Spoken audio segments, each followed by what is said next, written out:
Mabilis na pa-info at pa-tour. Ang totoo never pa naming na-visit 'to ng nakatira siya diyan.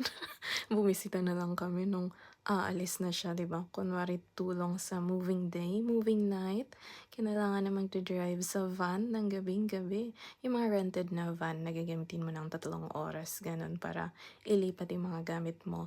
Ito po ay sa sentro na ng Helsinki, hindi na natin sasabihin yung exact, 'di ba, para privacy kunwari. Ayun, €800 per month po ang kaniyang renta dito, 24 square meters. Ganyan po 'pag nasa sentro ng Helsinki, capital ng Finland, 'di ba? Mahal talaga kahit maliit. Wala siyang separate na bedroom, dun na yung beds dun sa parang sala. Pero may CR naman siya, shower and kitchen, 'di ba? May sink, oven na ganyan, and ref kung hindi man nakunan agad.